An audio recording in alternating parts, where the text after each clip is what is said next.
with another video. This is another little watercolor, but I want to say, first of all, in order to get really great artwork, or even close, you have to start with this. Right here, this is where it all begins. And to get to this, you have to start with that basic sketch.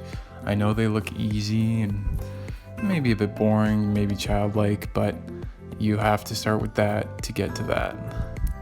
That is a print of my Deadpool drawing, just to show you guys where a starting point can lead to. It's amazing where just a sketch on a 5x7 piece of paper, either in pencil or in watercolor. Oh, sorry, that's my twisted tea.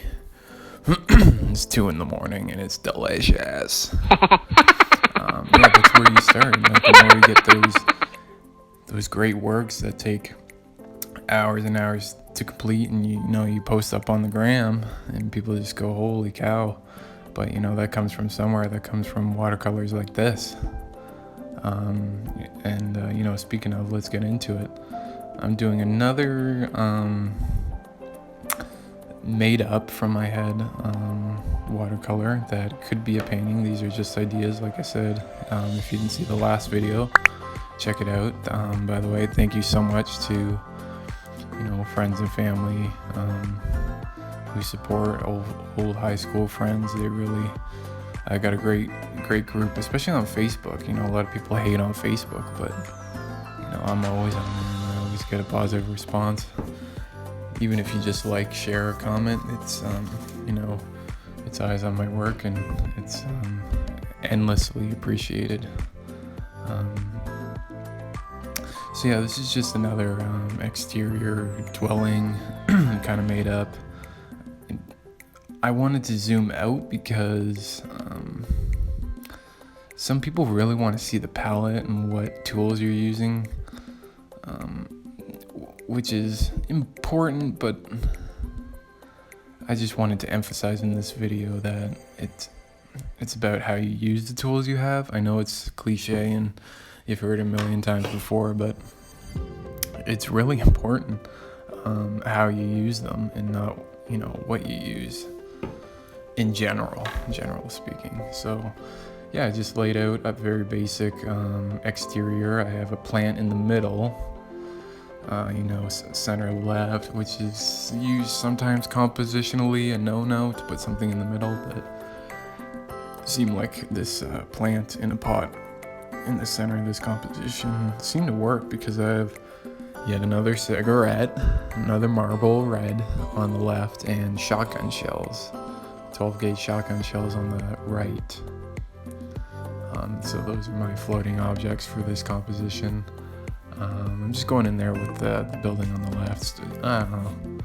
I like earth tones on buildings. I don't know why. I think it's historic in a way. You see very beigey buildings. Not too, I don't know, might speak to something about the real estate.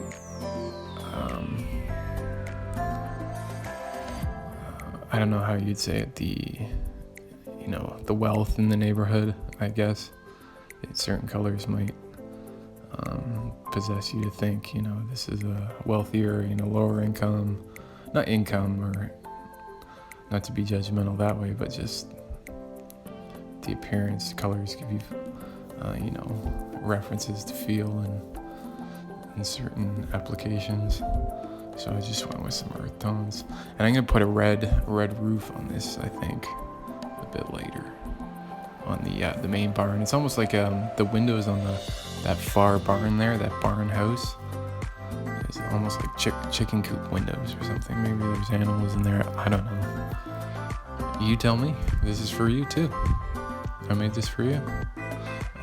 That center pad, that's like concrete in the middle where the plant is. And I got a sidewalk on the very bottom, and then the rest you'll see later is you know, like grass area, stuff like that. I got bushes on the right. I got a garage on the right and the back. It might be hard to see again as I zoomed out for this video. But yeah, that's a garage type thing, and some dwellings on the left.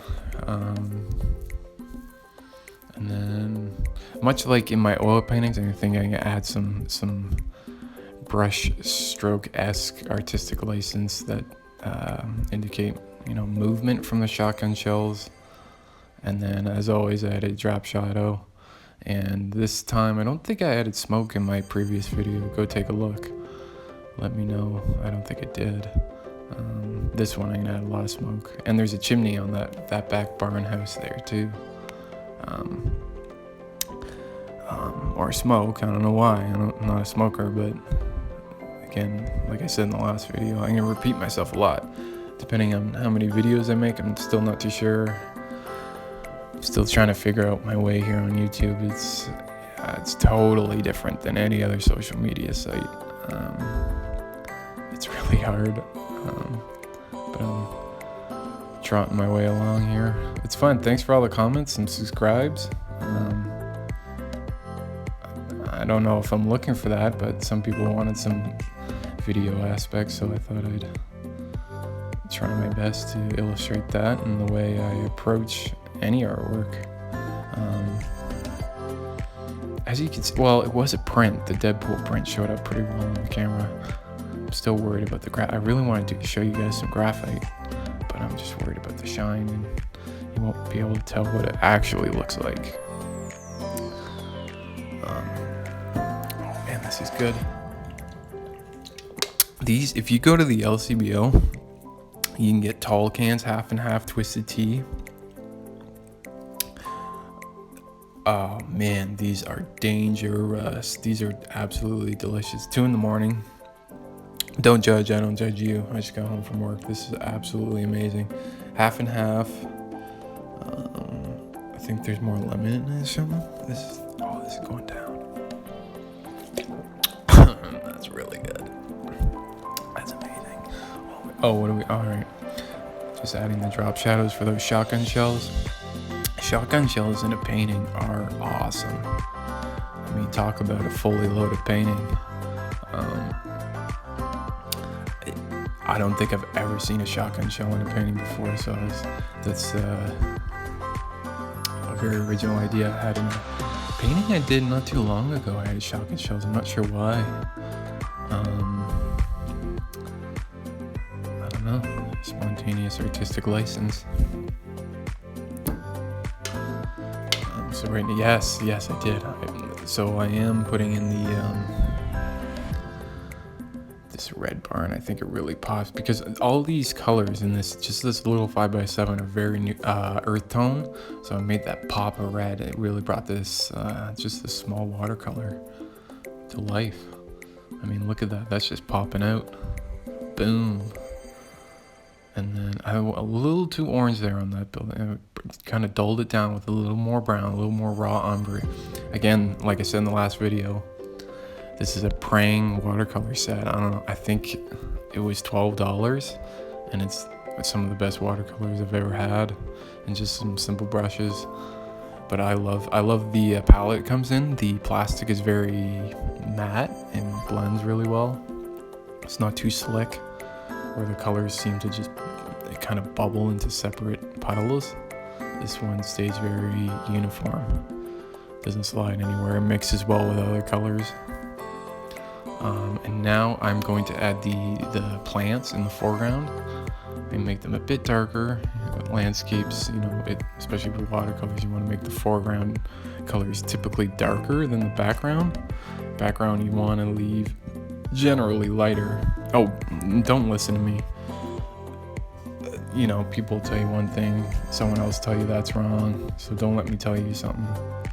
Whatever you're doing might work better for you. This is just the way I do it. It's not right. It's not wrong. It's, you know, just the way I've learned from several people. I've had a lot of art education, a lot of great teachers that have taught me amazing things, and several influences, my own influences. that come to each artwork I do. And yeah, again, thanks so much for the great response on all my social media. I appreciate all the comments, the messages, the shares, all that stuff, you know, it means a lot. Now I'm just adding the gold at the bottom of the shotgun shells. They have a gold like end cap on them, and then for the highlights in that, they're very shiny. That gold part, I just added a blue, just for the shadows within that little gold plating at the end of each shell. I'm just working a little bit on the cigarette right now. And I don't think I've ever added a brand new cigarette. I always like them lit. You know, someone was there, something was there, the cigarette is lit. You know, it's you know, a little bit of storytelling. I'm not great at storytelling in my visual art, but I think a lit cigarette says something more than a brand new one that hasn't been lit. And then I added my crazy brushstrokes, and this is what I'm saying. You'll find this in my oil paintings. I'm adding these crazy swirls, which add a lot of movement to the piece. Even in just this 5x7 watercolor, we're getting a lot of movement. I see a lot of this in Gary Evans' work. Gary Evans is an amazing painter. I think I stole a little bit of this from him. I didn't know how much movement it can add to a painting when you just have these crazy, almost motion strokes. It really ties a painting together if you don't know. I'm not saying this is why he does it. This is why I do it, but I've seen it in some other people's work, but mainly Gary's. And then this is smoke in the chimney, more smoke. And then, you know, I think we're getting near done this one. I'm just gonna add some shadows, if I can find the color, in the foreground plant on that concrete pattern. I'm just adding some shadows, which really makes it pop. Just for a watercolor though, it just makes it pop a little bit. If this was a painting, it'd really jump out at you. Give you a heart attack, steal your heartbeat monitor, take it right out of your chest. Boom. So this one's pretty much done. Thanks for watching, guys. See you next time.